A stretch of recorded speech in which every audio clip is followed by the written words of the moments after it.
Halo, Assalamualaikum warahmatullahi wabarakatuh. Nah, kembali lagi nih sama saya, Mem Tata, dalam pelajaran Bahasa Indonesia. Nah, kali ini Mem Tata akan membahas tentang struktur teks drama. Namun, sebelum kita masuk ke materi ini, kalian harus tahu nih, tujuan pembelajaran kita untuk materi ini apa sih? Nah, diharapkan setelah kalian mengikuti pembelajaran ini, kalian dapat menelaah karakteristik struktur teks drama yang berbentuk naskah ataupun pentas drama. Jadi, struktur teks drama itu dibagi menjadi 3. Yang pertama, ada prolog. Yang kedua, dialog. Dan yang ketiga adalah epilog.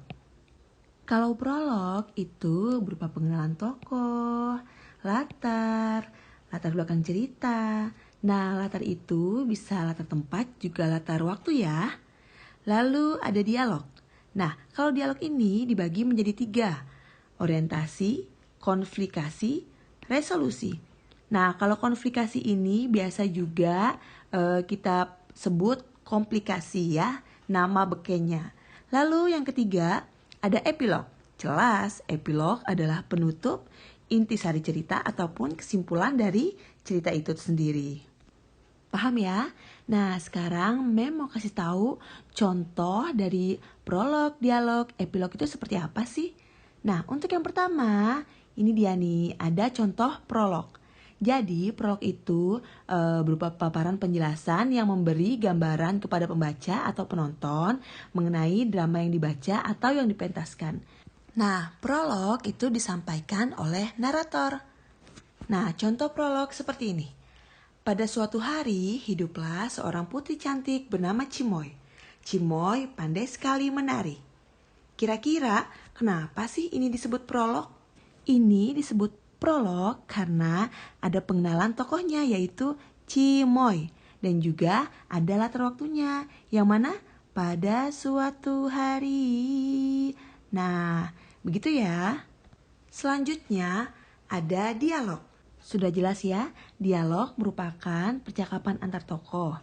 Nah, dialog ini juga dibagi menjadi 3. Ada orientasi, konflikasi atau komplikasi, dan yang terakhir ada resolusi. Nih, sekarang kita bahas satu-satu ya. Tara, oke. Nah, ini ada beberapa contoh orientasi, konflikasi, dan juga resolusi. Nah, yang di atas ini merupakan contoh orientasi. Cahyo, Bu Indati datang. Para siswa segera beranjak duduk di tempatnya masing-masing. Bu Indati, selamat pagi anak-anak. Ramah, anak-anak, selamat pagi Bu. Kompak. Nah, kenapa sih itu disebut orientasi? Mungkin kalian udah sering mendengar ya orientasi, komplikasi, resolusi karena kita sudah mempelajarinya di teks yang terlebih dahulu yaitu ada di teks fabel dan juga di teks cerpen. Nah, kenapa yang biru ini merupakan orientasi? Karena jelas ya, karena orientasi itu merupakan permulaan pada sebuah cerita yang berisi pengenalan cerita. Nah, selanjutnya yang di dalam kurung merah ini merupakan konflikasi atau komplikasi. Inka, Arga, kenapa sih kamu selalu usil? Kenapa kamu selalu mengejek aku? Memangnya kamu suka ya kalau diejek? Cemberut. Arga, hahaha, aduh maaf deh, kamu marah ya In? Nah, kira-kira kenapa sih ini tuh disebut komplikasi? Jadi, komplikasi itu merupakan klimaks atau inti sebuah cerita yang berisi puncak masalah yang dialami atau yang dirasakan oleh si tokoh. Nah, yang terakhir ada yang namanya resolusi. Agra, In, maafkan aku ya, aku sering mengganggu kamu, Gendis, Anggun, dan teman-teman yang lain. Gendis, makanya kamu jangan suka ngerjain orang, apalagi mengolok-olok kekurangan mereka. Jangan suka meremehkan anak perempuan. Nyatanya kamu membutuhkan mereka juga kan? Nah, yang di kurung hijau ini disebut resolusi karena apa? Karena resolusi merupakan bagian tentang pemecahan permasalahan yang dialami atau dirasakan oleh tokoh. Nah, oke lanjut. Struktur yang terakhir ada yang namanya epilog. Sudah jelas ya, epilog adalah penutup. Contohnya, akhirnya kehidupan di desa Sriwedari kembali damai.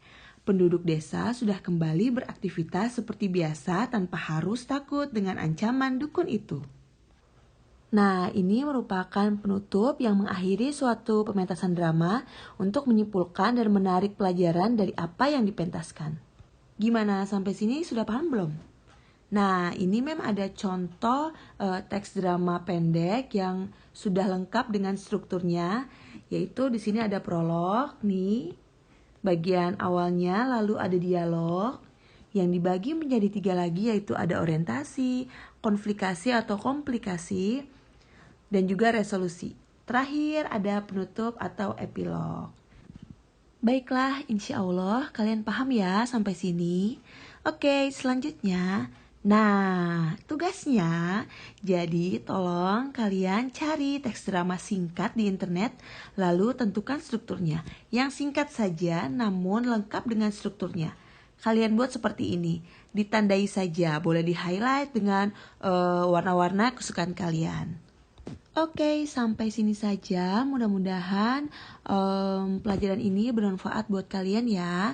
Dan jangan lupa tugasnya Mem tunggu di Google Classroom. Oke, tetap semangat belajar di rumah. Jangan lupa untuk menjaga kesehatan dan juga kebersihan. Rajin mencuci tangan dan hindari tempat keramaian.